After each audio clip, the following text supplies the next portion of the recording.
En el funeral de mi hijo, mi nuera susurró en voz alta: «Yo no voy a cuidar a esa vieja bruja». Pero antes de morir, mi hijo había transferido todos sus bienes a mi nombre en su testamento. Me alegra que estés aquí. Acompáñame hasta el final de esta historia y comenta desde qué ciudad la estás viendo. Quiero saber hasta dónde ha llegado. La funeraria olía a lirios y tristeza. Estaba de pie junto al ataúd de mi hijo, con la mano sobre la caoba brillante, tratando de entender cómo Esteban, mi hijo fuerte, lleno de vida, con apenas 35 años, podía estar ahí, tan quieto. El médico lo llamó un paro cardíaco repentino. A veces pasa, incluso en gente joven y saludable, dijo, como si esa explicación pudiera llenar el vacío con forma de Esteban, que ahora me atravesaba el alma. Amigos y familiares se movían a mi alrededor como sombras, vestidos de negro, con voces apagadas. Llevaba horas recibiendo condolencias, con el rostro congelado en esa máscara que usamos cuando intentamos no desmoronarnos por completo. Mis dedos seguían el borde de madera del ataúd, la última barrera física entre mi hijo y yo. «Aurelia», dijo el señor Ramírez, abogado de Esteban, tocándome suavemente el codo. «Cuando estés lista, tenemos que hablar de ciertos asuntos». Asentí, aturdida. Nada importaba ya, y menos los temas legales. Pero lo seguí a una sala pequeña, apartada de las filas de personas y los susurros de consuelo. Fue entonces cuando la vi. Lorena, mi nuera, acurrucada en una esquina con su hermana. Mi hijo había estado tan enamorado de ella desde que comenzaron a salir hace 10 años. Vi cómo la miraba, como si ella fuera la respuesta a una pregunta que llevaba toda la vida haciéndose. Estaba por acercarme cuando su voz, más cortante de lo que jamás la había escuchado, rompió el aire amortiguado del cuarto. «Sabes que van a leer el testamento mañana, ¿verdad?», susurró. Pero la acústica del lugar hizo que sus palabras llegaran claras hasta donde yo estaba. «Solo espero que no le haya dejado nada importante a Aurelia». Su hermana murmuró algo que no alcancé a entender. «¿Verdad que sí? O sea, soy su esposa. Todo debería ser para mí». La voz de Lorena estaba empapada en una amargura que nunca antes había mostrado. Estuve 7 años con él, aguantando a su madre siempre metida, opinando de todo, desde la casa hasta cómo criar a los niños. Me quedé congelada, con la mano aún en el marco de la puerta. «¿Y si ahora pretende venirse a vivir contigo?», preguntó su hermana. Lorena se rió. Justo ahí, en el funeral de mi hijo. «Prefiero morirme. Lo digo en serio». Su voz bajó aún más, pero en el silencio del cuarto aún podía oír el veneno en cada sílaba. «Ahora me toca a mí recoger los pedazos. Me toca criar sola a nuestros hijos. Pero ni loca voy a cuidar también a la vieja McGara». El cuarto giró. ¿La vieja McGara? ¿Así me había visto siempre? Como la suegra entrometida y dominante, yo había intentado tanto respetar su matrimonio, solo ofrecer ayuda cuando me la pedían. Cuidaba a mi nieto 2 veces por semana para que Lorena pudiera seguir con su trabajo de medio tiempo. Llevaba comida cuando Esteban tenía que quedarse hasta tarde. Pensé que teníamos una buena relación. «La lectura del testamento será mañana a las 10 de la mañana», decía el señor Ramírez, sin saber nada de lo que acababa de oír. «Quería prepararte, Aurelia. Esteban hizo algunos cambios recientemente». Traté de concentrarme en sus palabras. Los comentarios crueles de Lorena todavía resonaban en mis oídos. «¿Cambios?», pregunté, con una voz que sonaba lejana, incluso para mí. «Sí, hace unas 3, dudó, semanas. Traspasó casi todo a tu nombre, Aurelia, no a Lorena». «¿Qué?». Lo miré sin entender. «Pero eso no tiene sentido. Lorena es su esposa. ¿Y los niños?». «Él dejó fondos fiduciarios para los niños. Se liberarán cuando cumplan 25 años», Ramírez explicó en voz baja. «¿Pero la casa? ¿Sus inversiones? ¿El dinero del seguro? Todo es para ti». Fue muy claro con eso. Mi mente daba vueltas. ¿Por qué Esteban haría algo así? Siempre fue reflexivo, cuidadoso con sus decisiones. Esto no fue algo hecho al azar. Detrás de nosotros, Lorena me había visto. Su cara cambió de fastidio a una expresión ensayada de dolor, borrando por completo el desprecio que había mostrado antes. Pero yo ya la había visto, la verdadera Lorena, la que aparece cuando cree que nadie la observa. Aurelia, dijo al acercarse con los brazos abiertos para abrazarme. Lo siento mucho. Todos estamos intentando entender esta pérdida tan terrible. Mientras me abrazaba, su perfume me ahogaba, y lo único que pensaba era que mi hijo lo sabía. De alguna manera, mi hijo sabía perfectamente quién era ella. Y ahora, yo también empezaba a entender. La lectura del testamento fue todo lo que temía, y mucho más. Lorena se sentó frente a mí, en la mesa de la sala de juntas. Su rostro era una tormenta de rabia contenida, mientras el señor Ramírez confirmaba lo que ya me había dicho en el funeral. Esteban había cambiado su testamento apenas 3 semanas antes de morir, dejándome casi todo a mí en lugar de a ella. Esto no puede ser legal, soltó Lorena, sus uñas impecablemente arregladas clavándose en la carpeta de cuero que había traído. Obviamente, no estaba en su sano juicio.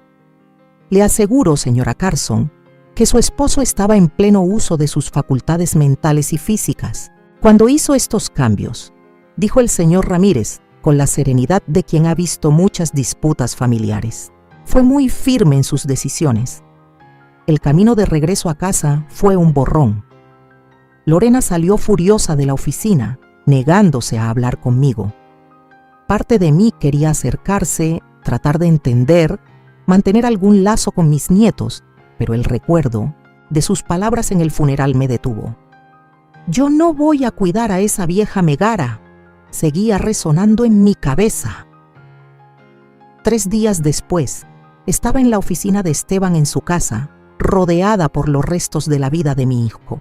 Lorena, de mala gana, me había dado la llave, diciendo que no podía soportar revisar sus cosas todavía. La casa se sentía vacía, abandonada, aunque Lorena y los niños seguían viviendo allí. Se habían ido unos días con sus padres, dándome espacio para recoger las pertenencias personales de Esteban. Pasé los dedos por su escritorio, recordando cómo se sentaba allí los domingos por la tarde, mientras los niños dormían la siesta, trabajando en cualquier proyecto que lo tuviera fascinado esa semana. La silla de cuero aún guardaba la forma de su cuerpo. Fue entonces cuando noté el cajón, apenas entreabierto, con una pequeña llave todavía en la cerradura. Esteban siempre había sido meticuloso con la seguridad. No lo habría dejado sin cerrar a menos que... Me temblaban las manos al abrir el cajón. Dentro había una carpeta manila gruesa, etiquetada simplemente como registros financieros. No debería meterme, pensé, pero algo me impulsó a abrirla. Lo que encontré hizo que la sangre se me helara. Estados de cuenta, solicitudes de préstamos, notificaciones bancarias, docenas de documentos de los últimos 2 años y sujetada al frente, una nota escrita a mano con la letra clara y precisa de Esteban. Mamá, si estás leyendo esto, lo siento mucho. Debí habértelo contado antes. Las lágrimas me nublaron la vista mientras revisaba los papeles.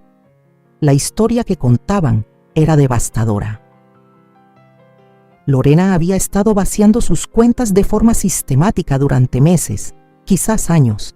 Retiros en efectivo en casinos, sitios de apuestas en línea, compras lujosas devueltas por dinero en efectivo y préstamos, tantos préstamos, a nombre de Esteban, algunos con tasas de interés que me hicieron jadear.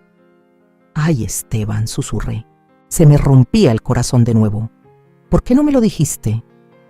Como si fuera una respuesta, una pequeña memoria USB cayó entre los papeles. Lo conecté a la computadora de Esteban y encontré un solo archivo de video con fecha de hace apenas 3 semanas, justo cuando cambió su testamento. El rostro de mi hijo llenó la pantalla, con una expresión cansada pero decidida. «Mamá», comenzó, y su voz desató otra ola de dolor dentro de mí.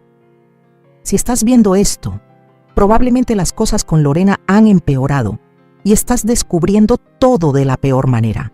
Lo siento». Se pasó una mano por el cabello, un gesto tan suyo que me dolió el pecho. Descubrí que Lorena tenía problemas con el juego hace unos 6 meses. Al principio pensé que podríamos superarlo. La llevé a terapia, separamos nuestras cuentas, pero es más profundo de lo que creí. Soltó un suspiro pesado. La semana pasada descubrí que ha estado pidiendo préstamos a personas poco recomendables. Gente que no sigue precisamente prácticas legales para cobrar. Hoy estoy cambiando mi testamento, continuó. Si me pasa algo, tienes que estar protegida. La casa, las inversiones, todo debe ir para ti. Sé que cuidarás a los niños. Lorena, su voz se quebró. La amo, mamá. Todavía la amo. Pero ya no puedo confiarle en nuestro futuro. El video terminó y me quedé sentada en la oscuridad creciente de su oficina, sintiendo cómo las piezas encajaban al fin. El paro cardíaco repentino que se llevó a mi hijo, tan sano y deportista. Los cambios misteriosos en su testamento, el veneno en las palabras de Lorena durante el funeral. ¿Había contribuido el estrés por la traición de Lorena a su ataque al corazón? ¿O había algo más oscuro detrás? Un ruido al frente de la casa me sobresaltó. Pasos en el pasillo. Lorena había vuelto. Cerré la computadora de golpe y reuní los documentos, deslizándolos en mi bolso. Fuera lo que estaba ocurriendo, tenía que ser cautelosa por mi seguridad, por el futuro de mis nietos y por la memoria de Esteban. «Aurelia», llamó Lorena con una voz dulce como miel, tan distinta de la mujer que vi en el funeral. «¿Sigues aquí? Traje la cena». Respiré hondo y salí de la oficina, abrazando los secretos de mi hijo contra el pecho. «Ya estaba por irme», dije, forzando una sonrisa. «¿Qué detalle el tuyo traer comida?» Sus ojos se posaron un segundo en mi bolso antes de volver a mi rostro, su sonrisa jamás tocando sus ojos. «Pues somos familia, ¿no? Ahora más que nunca, tenemos que mantenernos unidas». La seguí hacia la cocina, y una idea se cristalizó en mi mente. Mi hijo había intentado protegerme. Ahora me tocaba a mí proteger lo que él dejó atrás. 2 meses después del funeral de Esteban, mi mundo se había reducido al tamaño de mi sala. El teléfono casi no sonaba. Las invitaciones a eventos comunitarios dejaron de llegar. Mi grupo de bridge semanal me informó, con pesar, que estaban reorganizándose. Según ellos, ya no había espacio para mí. Sabía exactamente quién estaba detrás de todo eso. Lorena siempre había sido popular en nuestra pequeña comunidad. Encantadora, bella, experta en mostrarse como la esposa y madre perfecta.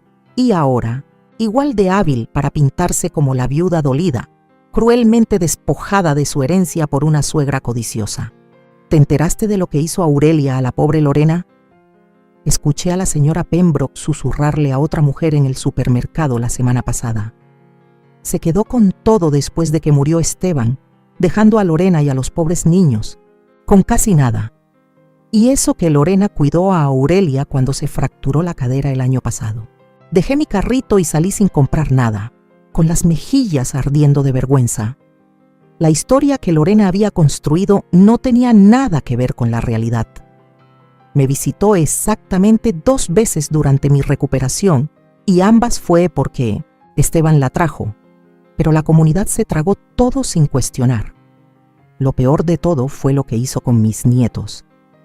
Renata, de 9 años, y Bruno, de 6, eran la luz de mi vida. Antes de que Esteban muriera, los veía 3 o 4 veces por semana. Ahora, mis llamadas quedaban sin respuesta, mis mensajes sin contestar. Cuando por fin logré hablar con ellos, se mostraron distantes, a la defensiva. El fin de semana pasado, enfrenté a Lorena cuando trajo a los niños para una visita que ya de por sí era rara. «Solo los tendrás por 2 horas», dijo, mirando su reloj. Tengo que llevarlos a una fiesta de cumpleaños después.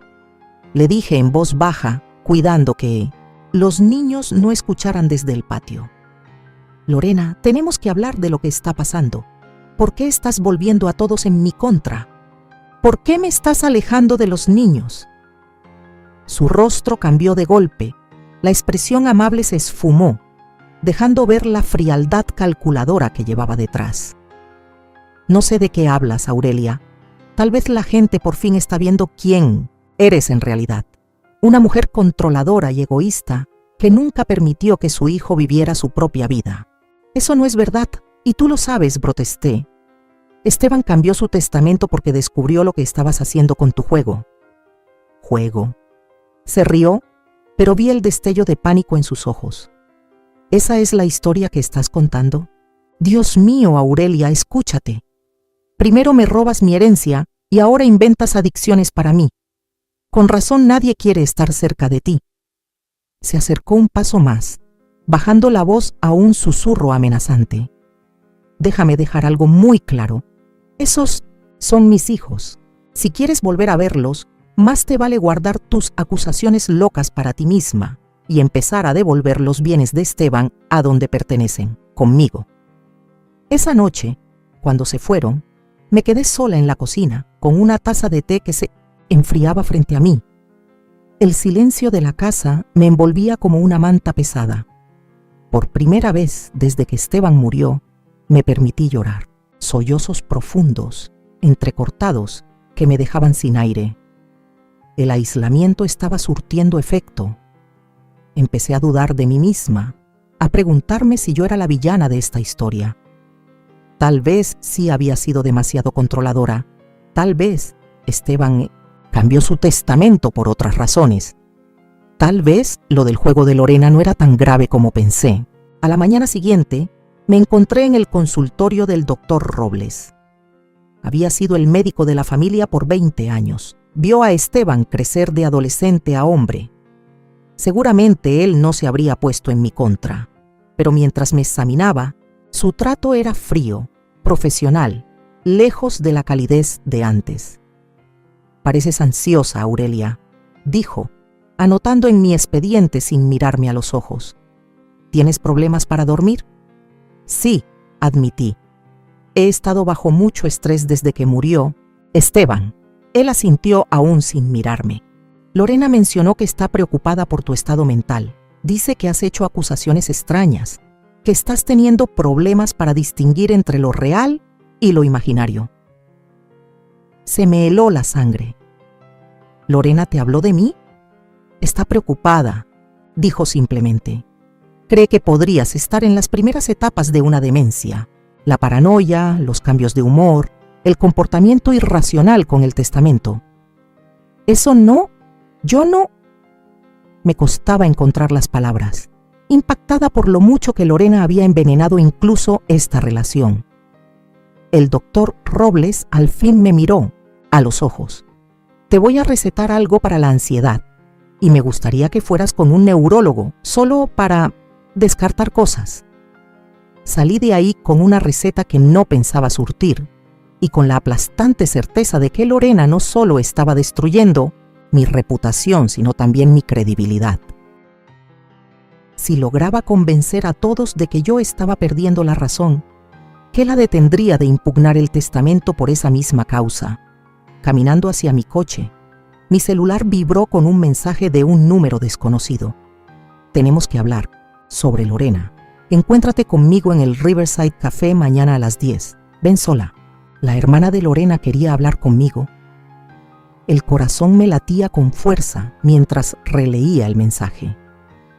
Después de tantos meses en soledad, ¿acaso por fin había encontrado una aliada? El Café La Cosecha se encontraba al borde del pueblo, lo suficientemente alejado como para que Lorena y sus amigas no me vieran por ahí. Llegué temprano y elegí una mesa en la esquina, con la espalda contra la pared, donde podía vigilar a cada persona que entrara.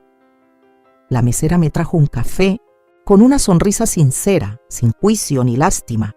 Era la primera sonrisa así que recibía en semanas. Justo a las 10, Claudia entró. Era la hermana menor de Lorena, pero no podían ser más distintas. Mientras Lorena siempre lucía impecable y perfecta, Claudia era más relajada, más auténtica. Llevaba unos jeans y un suéter sencillo, el cabello oscuro recogido en una coleta. Me vio enseguida y se acercó sin decir palabra, sentándose frente a mí. ¿Alguien te vio venir?, preguntó en voz baja. Negué con la cabeza. No lo creo. Claudia, ¿por qué tanto secreto? ¿Qué está pasando? Respiró hondo, jugando con la servilleta de papel frente a ella. He querido hablar contigo desde el funeral, pero Lorena no me quita los ojos de encima. Sabe que nunca he estado de acuerdo con la manera en que trata a la gente. Se acercó la mesera y Claudia pidió un café, esperando a que nos dejáramos de nuevo solas para continuar. Aurelia, quiero que sepas que te creo en todo. Las apuestas, los préstamos, todo. Me temblaban las manos cuando dejé la taza sobre la mesa. ¿De verdad? ¿Pero cómo? Porque ya lo he visto antes. El rostro de Claudia se endureció. No es la primera vez. Antes de conocer a Esteban, Lorena estuvo comprometida con un tipo llamado Derek, de una familia con dinero y buen futuro. Casi lo arruina por completo antes de que sus padres intervinieran. Un zumbido me llenó los oídos mientras Claudia seguía hablando, describiendo cómo Lorena había mostrado ese mismo patrón toda su vida. Buscar gente vulnerable, ganarse su confianza, luego aprovecharse de ellos para su propio beneficio. Nuestros padres se lo permitieron, dijo Claudia, con asco evidente en su voz. Pensaban que su belleza y carisma eran dones que debía usar para asegurarse un buen futuro. La animaban a encontrar hombres ricos, a hacer lo que fuera necesario para mantener cierto estilo de vida. Pero ella parecía amar a Esteban, protesté con voz débil. Se veían felices. La sonrisa de Claudia fue triste. Lorena es una actriz excelente y tal vez lo amaba a su manera, pero cuando ama algo, lo devora. Toma y toma hasta que no queda nada. Sacó de su bolso una libreta pequeña. He estado anotando todo. Las mentiras que ha dicho sobre ti, cómo ha manipulado a los niños, a la comunidad. Les dijo a nuestros padres que tú abusaste de Esteban desde que era niño, que lo controlabas con dinero. Sentí la injusticia como un golpe físico. ¿Qué diría algo así? Porque está desesperada, dijo Claudia sin rodeos. Sea lo que sea que Esteban descubrió, debe haber sido algo grave. Muy grave. Necesita esa herencia, Aurelia. No solo para seguir viviendo como lo hace, sino para cubrir sus huellas. ¿Qué huellas?, pregunté, con un escalofrío recorriéndome la espalda. Claudia dudó. No tengo pruebas, solo sospechas. Pero creo que algunas de las personas a las que Lorena les pidió dinero no son solo prestamistas de mala fama. Creo que están ligados a gente peligrosa. De pronto el café me pareció demasiado pequeño, demasiado expuesto. ¿Estás diciendo que...? Digo que tienes que tener cuidado, interrumpió Claudia. Lorena no anda inventando chismes por simple malicia. Está destruyendo tu reputación poco a poco porque le aterra lo que puedas descubrir. La historia de la demencia, clásico de Lorena. Le hizo lo mismo a nuestra abuela cuando la vieja la descubrió robándole unas joyas. Mi mente corría atando cabos que antes no había visto. La manera en que el doctor Myers me había mirado. El rechazo repentino de la comunidad. El comportamiento extraño de los niños. Ella me está manipulando, dije, recordando un artículo que había leído años atrás. Me hacía dudar de mi propia cordura. Exactamente, asintió Claudia con fuerza. Y es buena en eso, tiene experiencia de sobra. Pensé en todos esos meses en los que me había cuestionado a mí misma, preguntándome si en verdad yo era la villana de esta historia. Sentir que alguien me creía, que validaban lo que había vivido, fue tan abrumador que apenas podía respirar. ¿Qué hago?, pregunté, odiando el temblor en mi voz. Documenta todo, dijo Claudia con firmeza. Cada interacción rara, cada chisme que llegue a ti, cada vez que te impida ver a los niños y no aceptes nada que venga de ella, ni comida, ni bebida, ni medicinas. ¿Tú crees que ella...? Ni siquiera pude terminar la frase. La expresión de Claudia se volvió seria. Ya no sé de lo que es capaz. La Lorena con la que crecí era manipuladora y egoísta, pero nunca pensé que llegaría a esto. Debe estar bajo una presión tremenda para arriesgarse así. Miró su reloj. Tengo que irme. Lorena cree que estoy en el gimnasio. Sacó un celular desechable y lo deslizó hacia mí sobre la mesa. Usa este para contactarme. Mi número es el único que tiene. No uses tu teléfono normal. No me sorprendería que tenga a alguien espiando tus llamadas. Al levantarse, me pregunté si se iba ya. Dudó un momento. Luego extendió la mano y la apretó contra la mía. No estás loca, Aurelia. Tú no eres la mala aquí. Acuérdate de eso. Cuando se fue, me quedé sentada mucho tiempo, aferrándome al celular como si fuera mi única tabla de salvación. Por primera vez en meses, sentí algo que casi había olvidado. Esperanza. Esa tarde, mientras revisaba más papeles de Esteban, encontré algo que antes se me había escapado. Una llavecita pegada con cinta en la parte de atrás de su cajón, con una nota que decía simplemente: Unidad de almacenamiento número 17, Main Street Lock and Key. Fuera lo que fuera que Esteban había descubierto sobre Lorena, lo que lo llevó a cambiar su testamento de manera tan drástica, la evidencia podría estar esperando en esa unidad. Mañana iba a averiguar qué estaba escondiendo mi hijo y qué era eso que Lorena quería tanto mantener en secreto. Mientras sostenía la llave en la palma de mi mano, una calma extraña me invadió. La niebla del duelo y la confusión comenzaba a disiparse, dejando paso a una claridad feroz. Lorena me subestimó, creyendo que era una vieja indefensa a la que podía manejar a su antojo. Estaba a punto de descubrir lo equivocada que estaba. Main Street Lock and Key era un edificio discreto al borde del centro, de esos que puedes pasar 100 veces sin darte cuenta que están ahí. El aire de la mañana era fresco cuando estacioné en el casi vacío estacionamiento, con la llave de Esteban apretada entre mis dedos. El corazón me latía con fuerza entre la emoción y el miedo. ¿Qué encontraría adentro? El encargado apenas miró mi identificación antes de indicarme el camino hacia la unidad número 17, un espacio pequeño al final de un pasillo mal iluminado. La cerradura giró con un clic satisfactorio y levanté la puerta metálica enrollable. Dentro, todo estaba perfectamente organizado y etiquetado. Pero lo que capturó mi atención al instante fue un pizarrón blanco apoyado contra la pared del fondo, cubierto con la letra meticulosa de Esteban.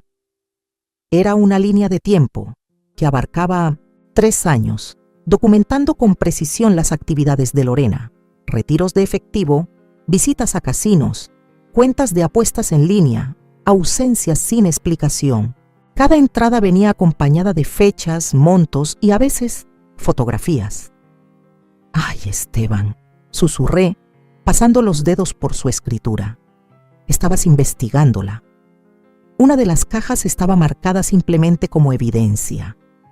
Dentro encontré estados de cuenta bancarios, facturas de tarjetas, documentos de préstamos, todo cuidadosamente archivado, pero fue la memoria USB en el fondo lo que hizo que me temblaran las manos.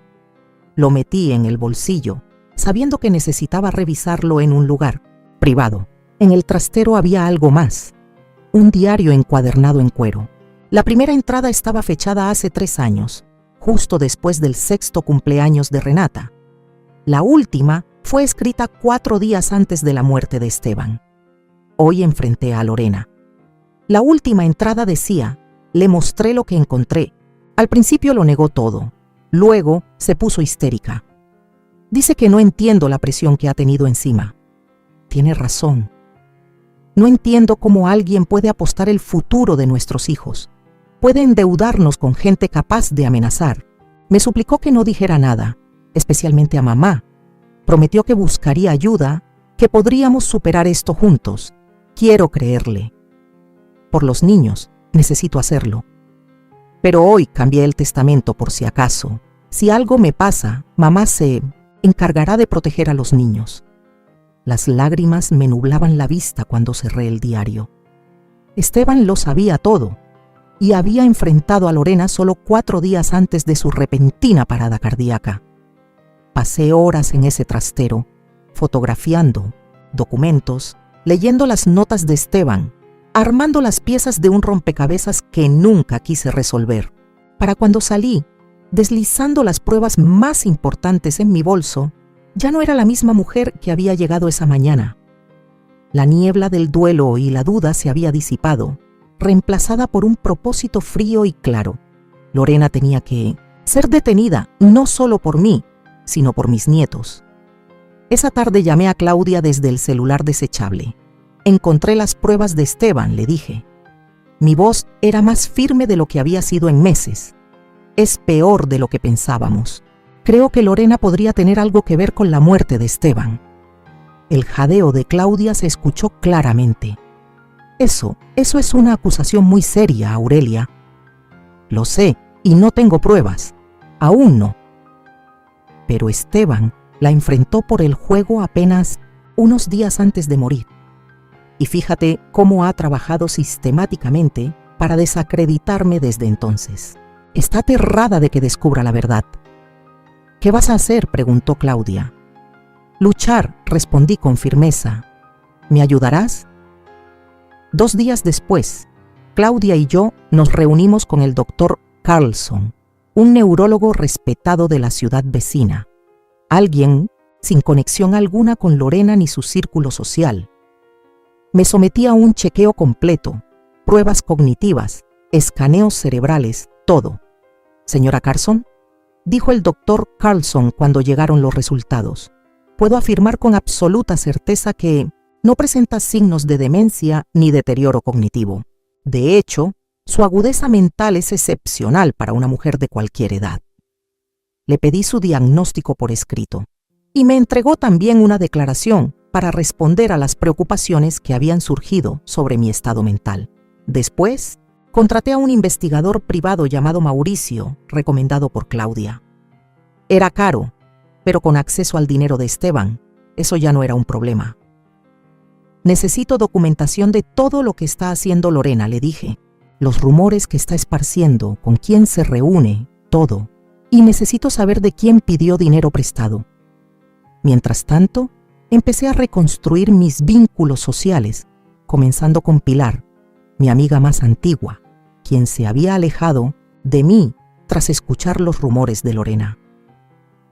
Te he extrañado, le dije simplemente cuando aceptó con cautela mi invitación a tomar café. Pilar se veía incómoda. Escuché algunas cosas, Aurelia, sobre cómo trataste a Esteban, sobre el testamento.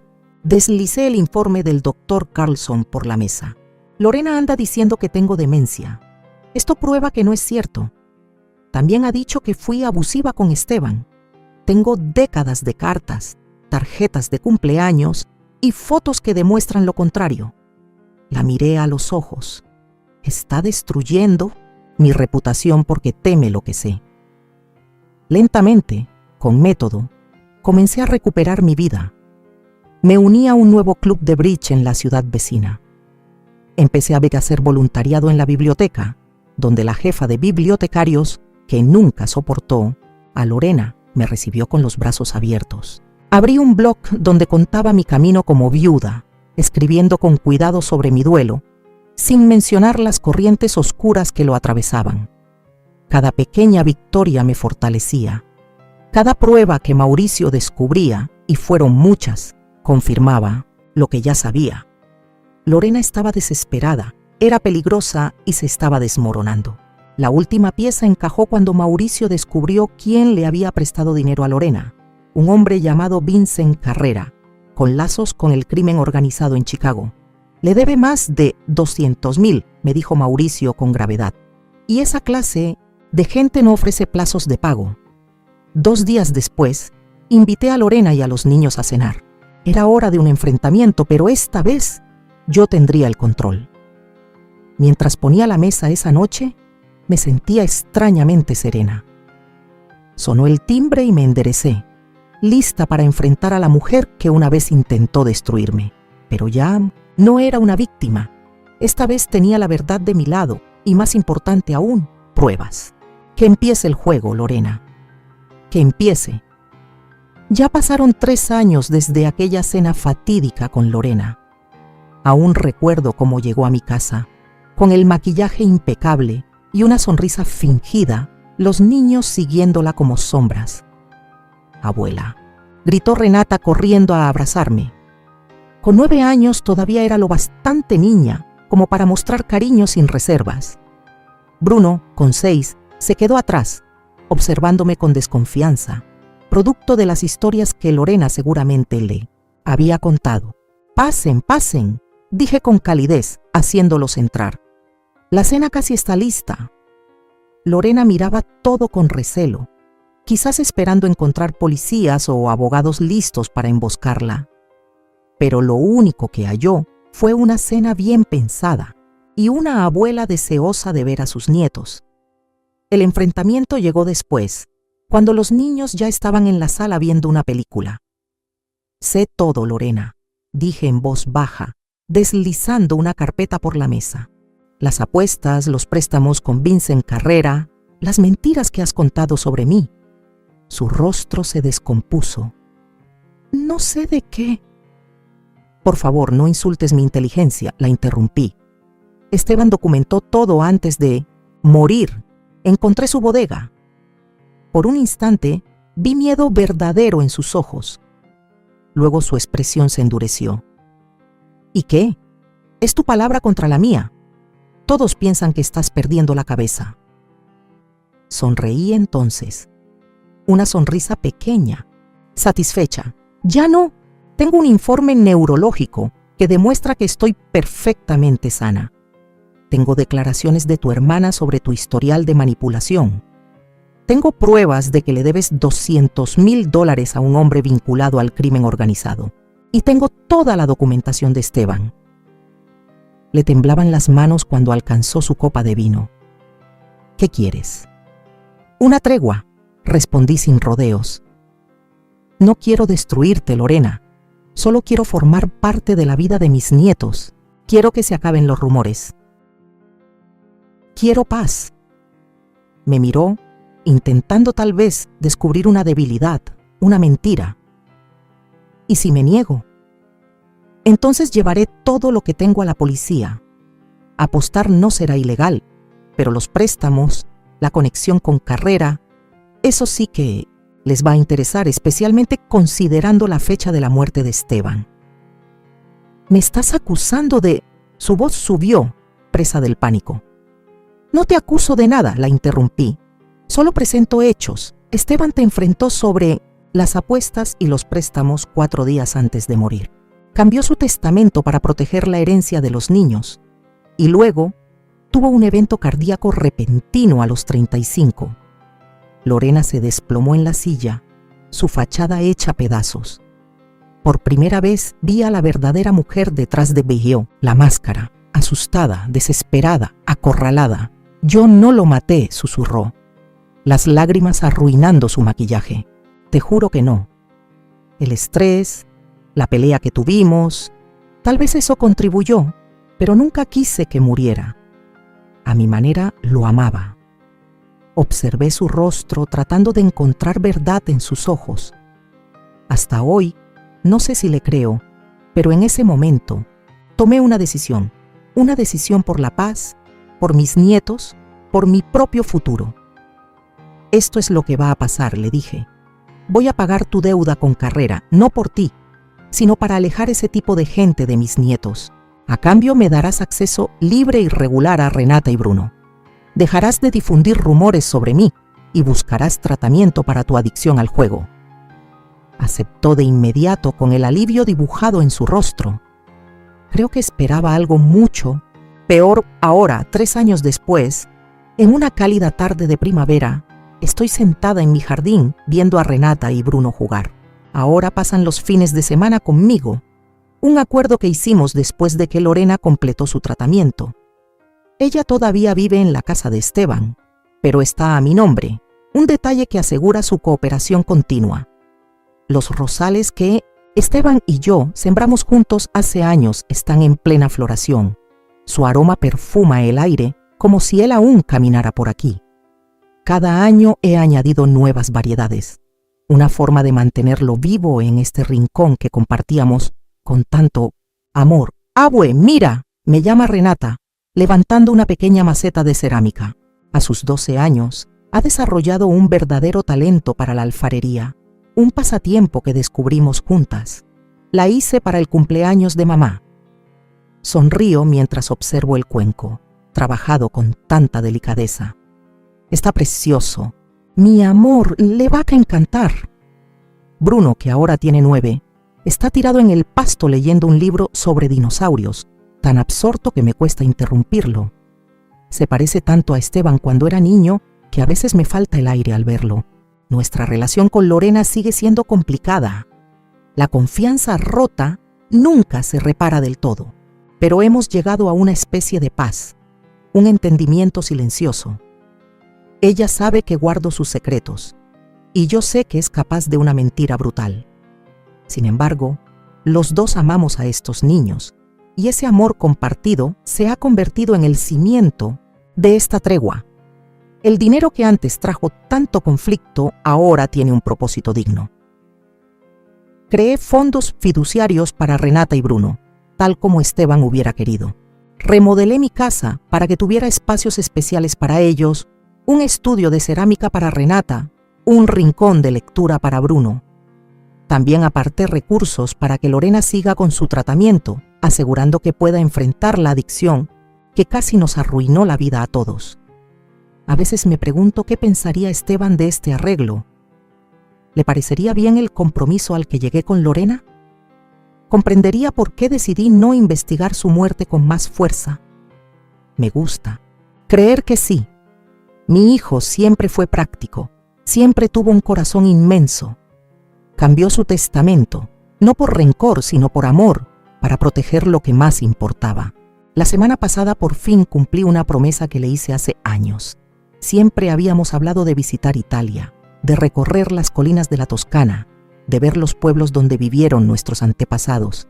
Con Renata y Bruno a mi lado, esparcí una pequeña parte de sus cenizas bajo un viejo olivo, cuyas hojas plateadas brillaban al viento. ¿Papá está feliz aquí, abue?, me preguntó Bruno, apretando mi mano. Creo que sí, le respondí, mientras el viento se llevaba las cenizas por el campo italiano.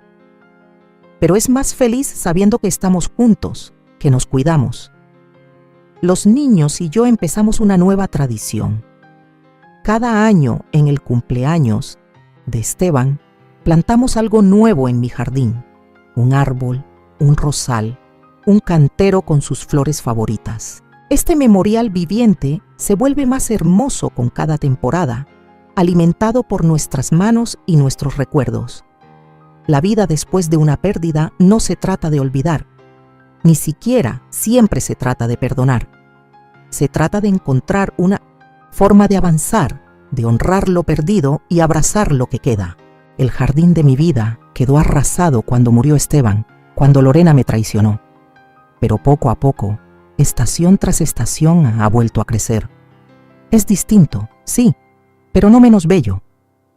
Esta noche, mientras los niños me ayudan a preparar la cena, entre risas, peleas y ese caos hermoso que es la familia, siento la presencia de Esteban en el latido de nuestras rutinas. Está aquí, en la sonrisa de Renata, en el ceño pensativo de Bruno, en ese legado de amor que ninguna mentira pudo destruir del todo.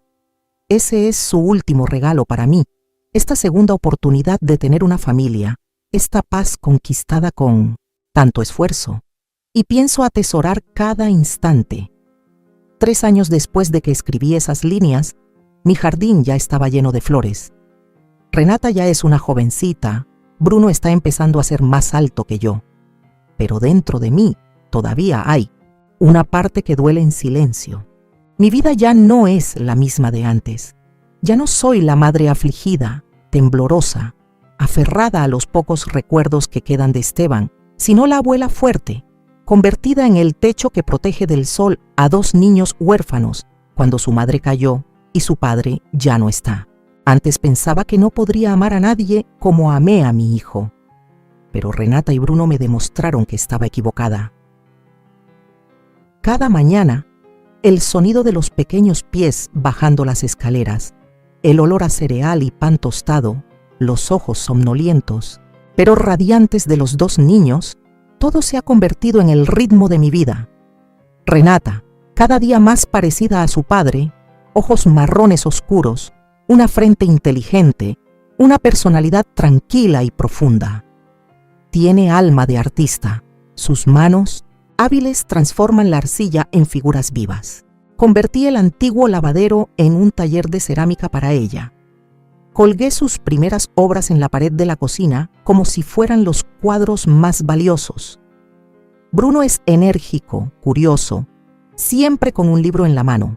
Dinosaurios, naves, espaciales, mitos griegos. Una vez le pregunté, ¿por qué te gustan tanto los mitos, hijo? Me respondió, porque en ellos todos pierden algo, pero aún así se convierten en héroes. Me di la vuelta para que no viera que los ojos de su abuela se humedecían. Lorena, después de un tiempo en tratamiento y un acuerdo vinculante, cumplió su palabra. Sigue viviendo en la antigua casa de Esteban, ahora a mi nombre, y ve a los niños según el horario establecido. Nuestra relación sigue siendo fría, pero lo suficientemente estable para que los niños no se lastimen. No sé si Lorena realmente se arrepiente, pero al menos ya no es una amenaza para mi pequeña familia. Los primeros días como abuela de tiempo completo no fueron fáciles. Hubo noches en las que Bruno tenía mucha fiebre y yo me quedaba despierta toda la noche limpiándole la frente con un paño húmedo, conteniendo la respiración y rezando como cuando cuidaba a Esteban. Hubo veces en que Renata se rebeló en mí, la adolescencia, gritándome, «Tú no eres mi mamá», y luego se tapaba la cara llorando de arrepentimiento. A veces me derrumbaba en mi habitación, abrazando el marco de la foto de Esteban, murmurando, «Hijo, estoy intentando, pero estoy muy cansada. Perdí a mis padres muy pronto. Perdí al único esposo de mi vida a los 50 años y luego perdí a Esteban, el único que quedaba en mi corazón». Hubo tardes en que me sentaba en el columpio del jardín, mirando a los dos niños jugar y sintiendo un vacío como una casa sin luz. Los amo más que a mí misma, pero el amor no puede borrar el agujero en mi corazón excavado por la muerte y la traición. Escondo esa tristeza detrás de platos de sopa de pollo caliente, disfraces para Halloween y pasteles de cumpleaños hechos a mano cada año.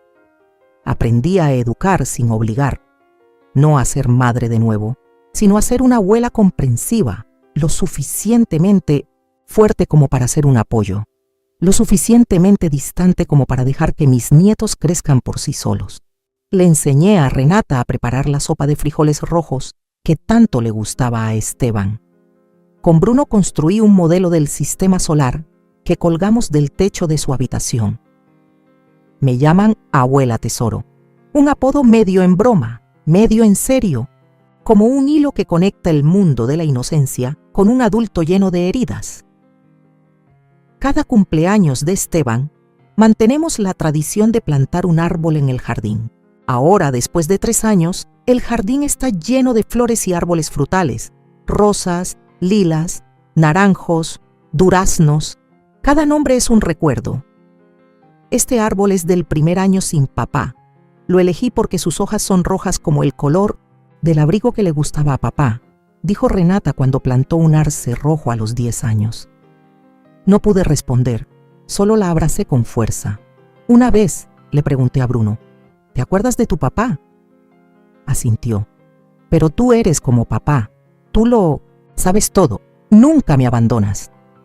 Me di la vuelta, las lágrimas cayeron en silencio sobre el cabello suave del niño.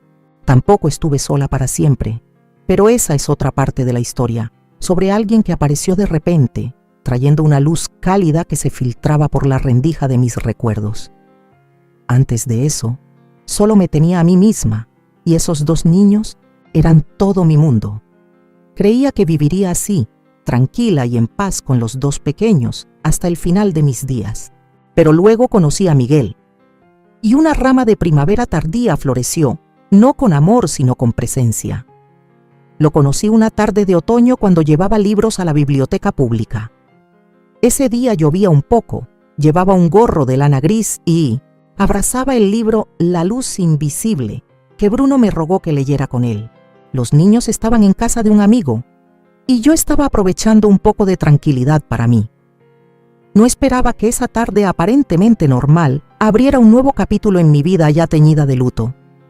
Él estaba en el mostrador leyendo el periódico, su cabello plateado peinado con cuidado, sus lentes resbalando por su nariz, absorto en la página de deportes. Cuando torpemente dejé caer un montón de folletos publicitarios de libros infantiles, se dio la vuelta para ayudarme a recogerlos. ¿Nietos?, preguntó con una voz profunda y clara, con el tono tranquilo de alguien que ha vivido lo suficiente como para no tener prisa.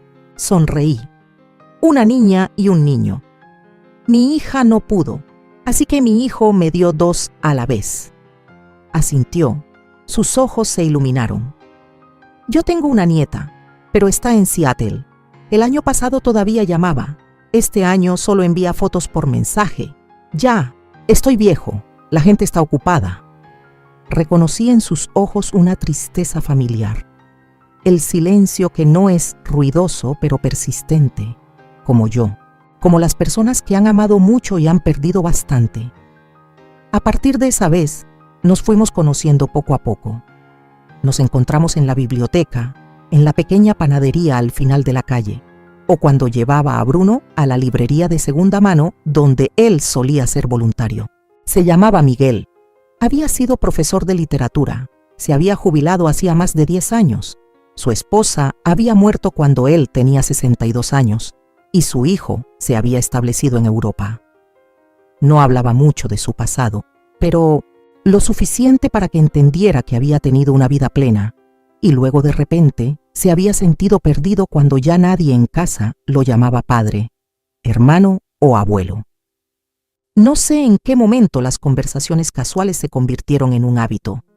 Tal vez fue después de que me trajo a casa una cesta de naranjas frescas del jardín de un viejo amigo, diciendo que el jugo de naranja de estas es más dulce que el del supermercado. También podría haber sido después de la tarde en que nos sentamos juntos a leer poesía de Lorca. Él la leía en español, yo leía la traducción al inglés, y luego ambos nos quedamos en silencio durante un largo rato frente a un verso sobre la muerte y el silencio. No hablamos mucho del pasado. No hacía falta. Hay cosas que se entienden a través de los ojos, a través del respeto tácito. No le conté en detalle lo que había pasado, lo de Lorena, lo de Esteban, lo de la casa que era donde aprendí a ser abuela. Pero le conté que había perdido a mi hijo, y él asintió como si ya lo hubiera escuchado en el silencio de mi voz antes. Una vez Renata me preguntó con una voz mitad curiosa, mitad cautelosa: ¿El señor Miguel es tu novio, abuela? Me reí a carcajadas y luego la atraje hacia mí. No, hija, es un amigo. Es como tener a alguien que escuche sin juzgar y que le recuerde a la abuela que ya no está sola. Miguel también se hizo amigo de los 2 pequeños. Nunca se impuso, simplemente estaba presente. Le enseñó a Renata a leer partituras, ayudó a Bruno a armar un modelo de motor de avión en miniatura y a veces preparaba conmigo una taza de té de manzanilla y nos sentábamos en el porche escuchando el viento susurrar a través de los rosales que Esteban y yo habíamos plantado. No es amor, no es un reemplazo para el que se fue. Solo es una mano que siempre está ahí cuando necesito tomarla, una risa sincera entre las tardes frías, un pequeño espejo que refleja la parte de mí que había olvidado, que alguna vez fui una mujer, no solo una madre, una abuela. Cuando Bruno cumplió 10 años, me regaló una pintura hecha con acuarelas, una escena de Miguel y yo sentados a la mesa, rodeados de árboles y vasos humeantes. Ya no estás triste, dijo Bruno, porque tienes a alguien con quien jugar al ajedrez. Solo lo abracé sin decir nada. ¿Por qué iba a estar triste cuando vivía en una casa llena de voces de niños olor a pastel, y la luz de la tarde brillando en el cabello plateado del amigo que me había acompañado a través del largo invierno de mi vida. Un año después, Miguel se mudó a un pequeño departamento a unas cuadras de mi casa. No para vivir juntos, no para cuidarme. Mantuvimos nuestras vidas privadas, nuestros silencios necesarios. Pero venía a mi casa todos los miércoles por la tarde, horneaba pasteles, leía el periódico, le enseñaba a Renata algunas palabras en español y ayudaba a Bruno a resolver acertijos difíciles. A veces traía su vieja guitarra y tocaba algunos boleros antiguos. A veces yo le prestaba la chaqueta de Esteban cuando hacía frío. A veces, ambos nos sentábamos en silencio, escuchando la lluvia caer sobre el tejado. Ya no le pido nada a la vida. No necesito un amor apasionado, ni promesas de color de rosa. Lo que encontré es paz. Y esa paz crece como una pequeña planta, sin ruido, pero firme. Cada vez que alguien me pregunta, Aurelia, ¿estás bien? Sonrío sinceramente. Estoy bien. Tengo unos niños buenos, un jardín hermoso y un amigo que nunca me ha preguntado quién tengo que ser para merecer ser amada. A veces la vida nos arranca de raíz. Lo perdemos todo en un abrir y cerrar de ojos y nos quedamos de pie, como un árbol deshojado, preguntándonos cómo seguir respirando. Cuando todo duele, yo perdí a mi hijo. Perdí la confianza, la tranquilidad. Me vi rodeada de mentiras, traiciones y silencios que pesaban más que 1000 palabras. Pero hoy, después de haber vivido todo aquello, después de haber sobrevivido a las palabras crueles de una nuera que juró que jamás cuidaría a esa vieja bruja, después de haber sido acusada de locura, de egoísmo, de robar lo que era mío por derecho y por amor, puedo decir que no soy la misma mujer. He aprendido que la verdad tiene raíces profundas, que puede parecer que las mentiras florecen más rápido, que las apariencias engañan a todos, pero al final lo verdadero prevalece, que una madre que ama con todo su ser puede convertirse en la roca de una familia quebrada, en el faro de 2 niños huérfanos que necesitaban un lugar seguro donde crecer. Aprendí también que el amor no siempre regresa en la forma en que se fue, que perder a un hijo no significa dejar de amar, ni dejar de ser madre. Significa transformar ese amor en otra cosa, en ternura para los nietos, en coraje para protegerlos, en sabiduría para guiarlos. Renata y Bruno me enseñaron que siempre queda algo por lo que vivir, incluso cuando todo parece perdido. Y aprendí que no hace falta tener una historia de amor para sentirse acompañada.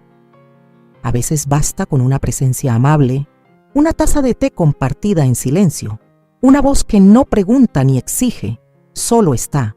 Miguel no vino a llenar un vacío, él vino a recordarme que yo sigo siendo una mujer, que no todo ha terminado, que todavía puedo reír sin culpa, sentir sin miedo.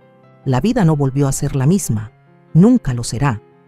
Pero encontré algo más poderoso que la felicidad perfecta que se nos escapa. Encontré paz. Y esa paz la sembré yo, con manos cansadas, sí, pero decididas. La regué con lágrimas, la aboné, con paciencia, y ahora florece en cada risa de mis nietos, en cada árbol que plantamos, en cada noche en la que me acuesto sabiendo que hice lo que debía. No fue fácil. Hubo momentos en que dudé de mí misma, en que me sentí sola, rota, traicionada. Pero también hubo momentos de redención, personas que me tendieron la mano, verdades que salieron a la luz, justicia que se abrió paso entre la oscuridad. Y ahora quiero preguntarte a ti, que estás leyendo esto desde tu casa, tu oficina, tu cama o tu cafetería preferida. Si hubieras estado en mi lugar, ¿qué habrías hecho tú? ¿Habrías callado para mantener la paz? ¿Habrías luchado aunque todos pensaran que estabas loca? ¿Te habrías rendido cuando te dejaron sola, cuando el mundo se puso del lado de quien te traicionó?